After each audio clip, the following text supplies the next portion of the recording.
Assalamualaikum warahmatullahi wabarakatuh. Shamarreen kabajamtoota daawwattoota Ashaan Kadirtu. Egaa kabajamtoota daawwattoota keenyaa har'a deebinee dhufnee jira jechuudha. Akkuma argaa jirtan kana baay'ee meeshaa ijatti nama toluu fi nama hawwatu qabannee dhufne jechuudha. Haga dhuma viidiyoo keenyatti nuti jenturaan affeerraa keenya taasisuudhaan immoo warreen chaanaalii keenya kana faraa taatan subscribe gochuun gara chaanaalii keenyatti koottasin hin jenna. Warroonni immoo maamila keenya taatan immoo hiriyoota keessaniif share godhaa isin jira kabajamtoota daawwattoota keenyaa. Akkuma san immoo kabajamtoota daawwattoota keenyaa yeroo baay'ee meeshaa ramadaanaa kanaaf qophii ramadaanaatiif xiqqoo biizii taanee jira jechuudha. Haga ji'a ramadaanitti namoonni nu baasaa jettanii orderii nu gootan akkuma saniin tartiiba ajaja keessaniitiin orderii keessan isiniin baasuudhaaf shaagalli guddaa fi ciminaan hojjetaa jirra jechuudha. Kana nu beektanii isinillee akka nu hubattan isin jechuu barbaada kabajamtoota daawwattoota keenyaa. Ammaan akkuma argaa jirtan kana waan akkaan baay'ee daf nama jedhu kana agartanii baay'ee daf nama jedhaami kana isiniif qabannee dhufnee jira jechuudha. As keessatti immoo miraayaa qaba yookiin immoo daawwitii qaba. Ashaan tokkoon tokko gatii kanaa fi meeshaalee kana qulqullina isaa isinii ibsiti jechuudha. Haala kanaan yeroo meeshaalee hedduu qopheessinee isiniif dhiyeessinu gammachuu guddatu nutti dhagahama. Namoonni immoo irraa gammadaniitiin eega meeshaa keessan galtaniitiin irraa gammadan hundi hedduun keessanii nu galateeffataa jirtan. Akkuma san immoo hamilee keessan nu ibsaa jirtan ammallee jireenya gammachuu rabbi isin haa taasisaniin jechuu barbaada. Ammallee warroonni immoo hin talabatiin warroonni kanaan dura waan adda addaa miidhamaa turtan miidhama keessaniin nama rabbi isin haa baasu isiniin jedha. Jiini itti deemnu ji'a du'aa walii goonaa deemnu isinillee du'aa nuu godha isiniin jenna. Ammaan ani baay'ee isinitti dheeressu yoo haasee beetani haga Ashaan giddiin harkaa futee jira wal qabannee haga kaameraa wal harkaa qabnu takkatti wal harkaa fuuna jechuudha. Maaliif anillee dhugaa dubbachuuf taanaan isin waliin haasaa barbaada. Maaliif gorsa adda addaa isinii dabarsuuf yaada adda addaa isinii dabarsuuf namoonni yaada nu isinii dabarsinee fi ciminaan itti fufa gufuu har'aa tanaan laaltatanii taboriitti immoo abdiin kutatinaa jechuudhaan yaada adda addaa isinii kennaa turre bifuma saniin ciminaan tarkaanfii aanutti namoonni ceetan hedduutu jiru jechuudha. Kanaaf ammallee ciminaan tarkaanfii aanutti ce'uudhaa fi mana keessan bareechifadhuuf jireenya keessan bareechifatuuf itti fufaa isiniin jedha. Ammaan Ashaan gatii meeshaalee kanaa isin beeksiftee haga viidiyoo biraatti walitti deebinutti nagaan naa turaa isiniin jedha.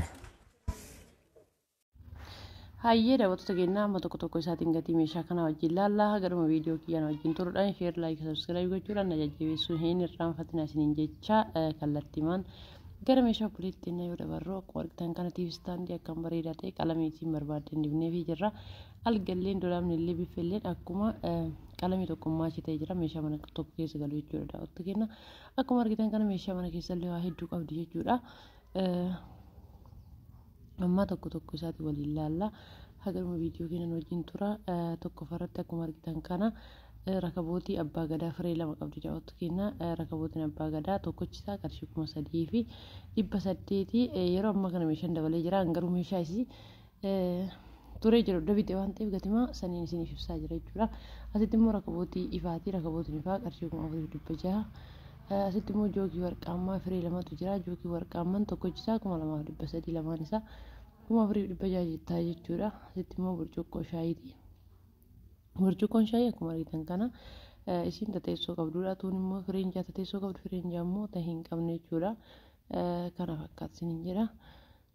Itti aanu akkuma argitan kana markajii firee 3 qabdi. Kuni abbaa leetirii 4ti. Si leetirii 3 naan jette 3 arganne waan ta'eef 4 bitee fi kun immoo abbaa leetirii 2 kun immoo abbaa leetirii 1 haala saniin darajaadhaan bitee fi jira. Kana fakkaatu isiniin jedha. Itti aanu mootu viidiyoo isin dheerate dhiifama garuu viidiyoo xiqqoodha. Tirii firee 3 xiqqaarraa haga guddaatitti qarshii 2,600 tiriin kun fireen 3 isaa irratti jechuudha. Itti aanu mootuyyuu akkuma argitan kana meeshaa hedduu qabdi daawwattoota keenya. Masoobii buddeena masoobii daabboo qabdi. Akka buddeena qarshii 3,000 yeroo isiidha bitu jechuudha. Akka daabboo mootu qarshii 2,500dha. Asitti immoo saarvisii warqaamaa fi saarvisii adii jira. Saarvisii adii illee firee 3 warqaamaa illee firee 3 warqaamaa higii keessaa hin baafne yeroo hunda baafna waan ta'eef ni beeytanii. Warqaamaan 4,200 adiyyaan 2,200. Kan itti aanu mootuyyuu ifama. Kan itti aanu akkuma argitan kana saanii feermuzii qabdi. Saanii feermuzii qarshii 4,200.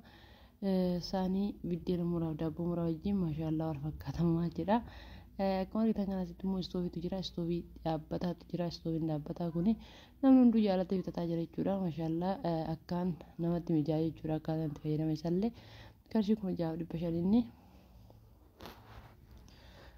kan itti aanu mootuyyuu meeshota hedduu qabdi. Akkuma argitan kana maandajaa karabaatuun meeshaa kiyya keessaa dabamtee hin beektu. Qarshii 800 asitti immoo maktafaa tokko kan mukaa tokko kan pilaastikii qabdi. Kan mukaa 700 kan pilaastikii 800 kan itti aanu mootuyyuu kaawyaa uffata isinitti mana fakkaata. Qarshii 3,200 inni.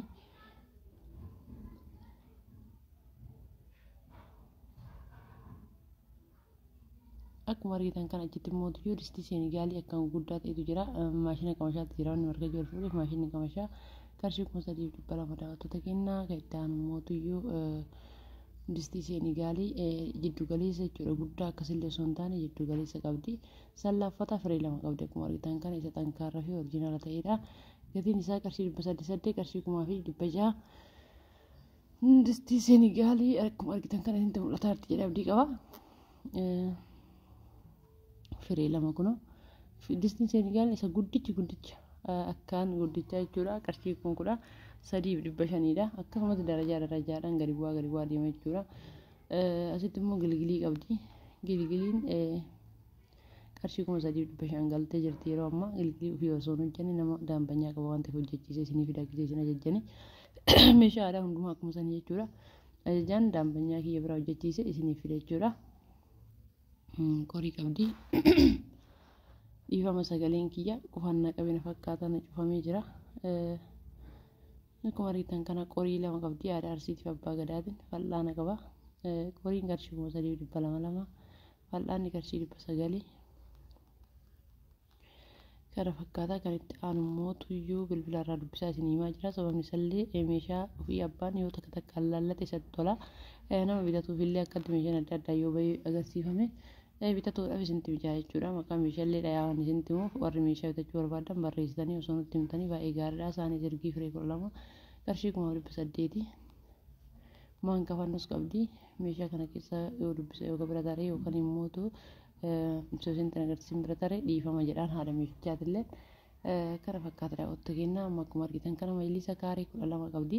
Maayilisa kana kallattii mandaqee mana isii galchee jira jechuudha. Viidiyicha agarsiisanii dhiifna yoo barbaachisaa ta'e kan mana isii keessatti akkuma asitti lafatti nuti rattafne kanatti achitti illee dhaqee galee jechuudha.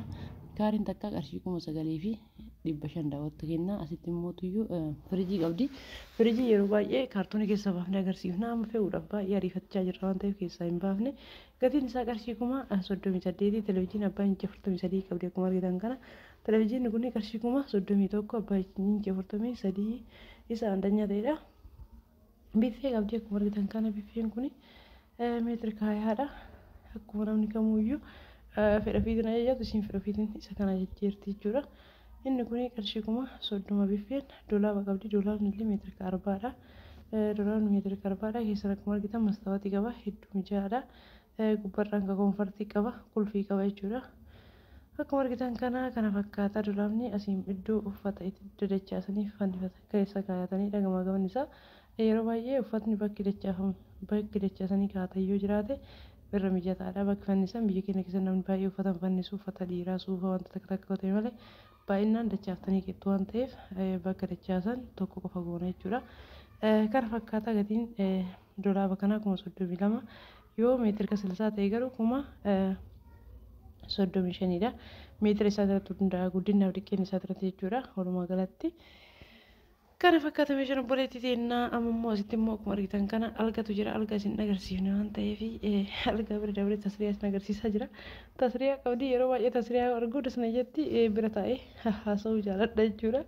Haala kanaan ilaalame irratti jettanii as keessa waan barbaadan naqattanii itti fayyadamuu dandeettanii yoo geessitan immoo achi deebistan jechuudha. Kana irratti hin fokkattu bakka teetu qabdi waan ta'eef hombariisii bakka itti deebitu qabdi. Kana fakkaata. Share, like, subscribe gochuudhaan nu jajjabeessaa isiniin jedha. Algallee meetira kaamsaadha yeroo hedduu agarsiifnu qabeeyyitan jennee callisne.